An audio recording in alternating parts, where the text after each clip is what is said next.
और जो पहले पहले दौर से जो ट्रेंड चला है पूरे देश में, वो लगभग मेंटेन है हर इसमें। अगर वोट प्रतिशत के हिसाब से देखें तो वोटर टर्नआउट में संशोधन के बावजूद पहले, दूसरे और तीसरे चरण में काफ़ी कम वोट रहा 2019 के मुकाबले। पहले चरण में 3.8% कम रहा, दूसरे में 3.5% के करीब कम रहा, तीसरे में 3 पॉइंट समथिंग वो भी कम रहा, चौथे में आकर के मैच करता है, लगभग बराबर हो जाता है, और पांचवें में हल्की सी बढ़त होती है 2019 के मुकाबले 0.019%।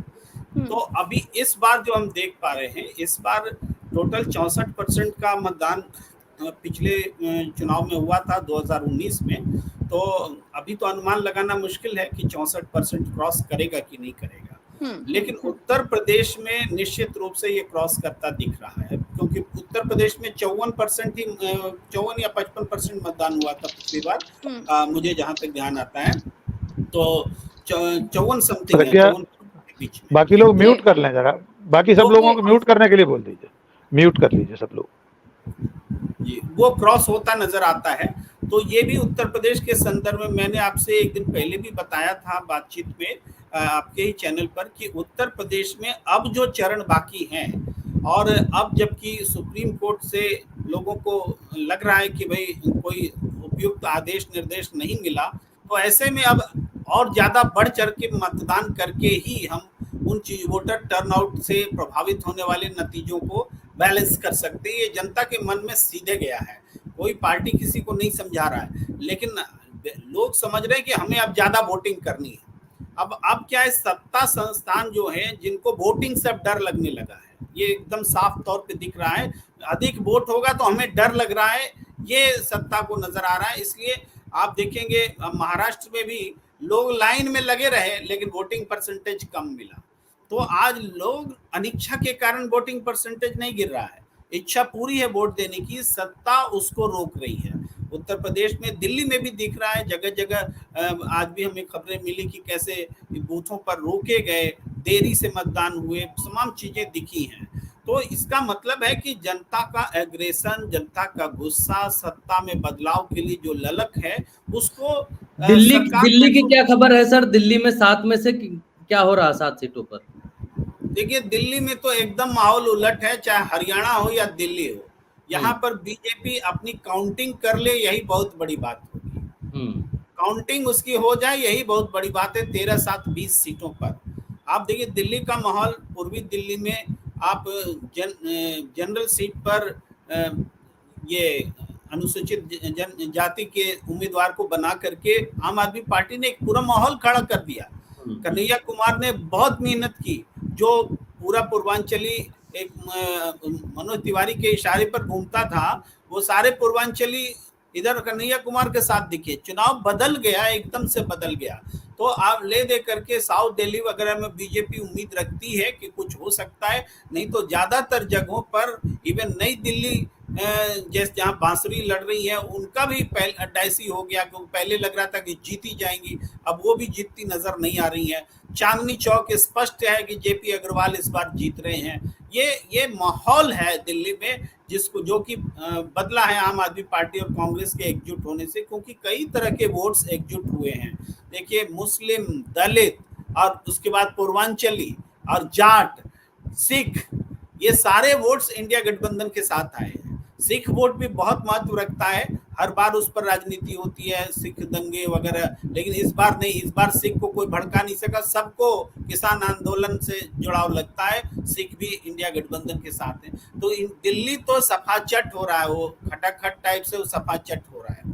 दिल्ली का तो ये है। दिल्ली, हरियाणा आप इस तरह से देखिए। और ये चरण बीजेपी के लिए बहुत ईजी चरण था, आसान था, क्योंकि 58 सीटों में 45 एनडीए के पास थे, 40 खुद अपनी उनकी सीट थी। तो इसमें उनको आसानी से जीतना था, और यही सबसे मुश्किल चरण साबित हो रहा है। भाई 40 में तो 20 यहीं पर आप डेंट लगता दिख रहा है, 1-2 आप पालें तो पालें, ना हरियाणा में आपको सीट मिलती दिख रही है, ना दिल्ली में मिलती दिख रही है। तो ये बम्पर नुकसान यही है। उत्तर प्रदेश में 14 सीटें हैं, 14 सीटों में बीजेपी 2 जीतेगी कि 3 जीतेगी ये खोज नहीं पा रही कि कौन सी सीट हम जीतेंगे। निश्चित तौर पर ये आज सुल्तानपुर भी नहीं कह पा रही है बीजेपी की मेनका गांधी जीती जाएगी। तो हर सीट जो है जगदम्बिका पाल के बारे में नहीं कह पा रही कि जीती जाएगी, हर सीट पर मुश्किल खड़ी होगी। और इसका कारण हम लगातार देख रहे हैं, वो है दलित वोटों का, बहुजन समाज के वोटों का अलाइनमेंट इंडिया के साथ होना।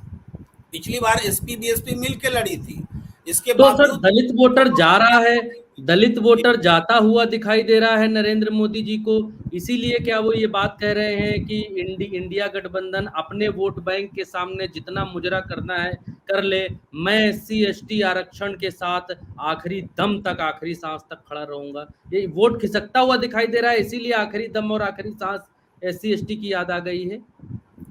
देखिए, इसको थोड़ा यहाँ से उठाइए कि संविधान बचाने वाली जो बात आई, जिसको कि बीजेपी ने 400 के नारे के साथ जोड़ करके एक माहौल बनाया और उसको समझा, जो ये अलग बात है। लेकिन लोगों में जब ये बात गई कि संविधान बदला जा सकता है, तो देखिए चुनाव आयोग एक निर्देश लेकर के आ गया कि आप संविधान के बारे में नहीं बोल सकते, आप जो अग्निवीर के बारे में बोल नहीं सकते, जिस पर विपक्ष को वोट मिलना है वही आप बोल नहीं सकते, ये चुनाव आयोग लेकर के आ गया। तो जनता इसके बाद में अब एक तरफ चुनाव आयोग ये आदेश निर्देश लाता है, दूसरी तरफ बीजेपी बोलना शुरू करती है कि संविधान को हम बदलने का काम विपक्ष कर रहा है और हम तो SC/ST आरक्षण के पक्ष में हैं, और इस तरह से ये बात आई। एक और बात उल्लेखनीय है, देखिए जब चुनाव आयोग की आचार संहिता रहती है तो मीडिया कैसे सपोर्ट करता है बीजेपी को, उसका मैं एक उदाहरण देना चाहता हूं कि मीडिया चलाता है सूत्र के हवाले से खबर कि योगी आदित्यनाथ की सरकार मुस्लिम आरक्षण खत्म करने जा रही है, मुस्लिम आरक्षण खत्म करने जा रही है योगी आदित्यनाथ की सरकार। सूत्र, अब बताइए ये कौन सूत्र है जो चुनाव आयोग के समय में सीधे आचार संहिता का उल्लंघन करते मुस्लिम आरक्षण की बात कर रहा है, जबकि मुस्लिम आरक्षण हिंदू आरक्षण होता ही नहीं है, इस देश में है ही नहीं। आरक्षण OBC है, SC है, ST है, इस तरह के आरक्षण है। हम तो बार बार कहते हैं कि मुस्लिम आरक्षण क्या है। अगर मुस्लिम आरक्षण का मतलब सारे मुसलमान को आरक्षण देना, किसी जितना भी दिया जाए, लेकिन उनमें से जाति समूह होता है जिनका संबंध मुसलमान से हो सकता है, इस्लाम से हो सकता है। जाति समूह होता है जिसका संबंध हिंदुओं से हो सकता है। हिंदू आरक्षण बोल दे क्या, तब तो फिर प्रेम कुमार को भी आरक्षण मिलना चाहिए अगर हिंदू आरक्षण है तो, गैर आरक्षित कोटे में, गैर आरक्षित सामान्य होने के बावजूद। लेकिन ये इस तरह से फैला जाता है मुस्लिम आरक्षण। मुस्लिम आरक्षण बोलना ही इस देश में गुनाह है, इसलिए कि मुस्लिम आरक्षण हो ही नहीं सकता, हिंदू आरक्षण हो ही नहीं सकता, जाति समूहों को आरक्षण दिया जाता है। तो ये जो मीडिया ने भी दुष्प्रचार किया है, और उसी चीज को देखिए नरेंद्र मोदी कह रहे हैं हम SC/ST आरक्षण के साथ हैं, कोई इसको हम बदलने नहीं देंगे। इसमें कसमें खाने की बात क्या है, ना आपने SC/ST को आरक्षण दिया था और ना आप उसको हटा सकते हैं। SC/ST को आरक्षण तो आजादी से पहले से था, SC/ST को उसके बाद में संविधान में उसको का हिस्सा बनाया गया। तो ये नहीं है कि नरेंद्र मोदी जी ने आरक्षण दे दिया और उसको वो बचाएंगे।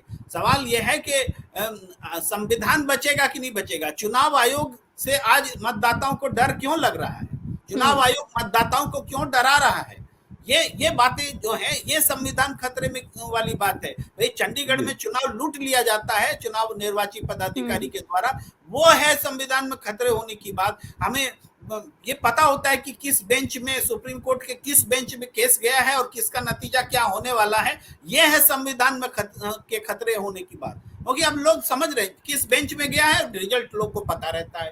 तो ये जो परसेप्शन रही है सुप्रीम कोर्ट की क्रेडिबिलिटी पर जो बड़ा खतरा आया है, ये संविधान पर खतरे की बात है।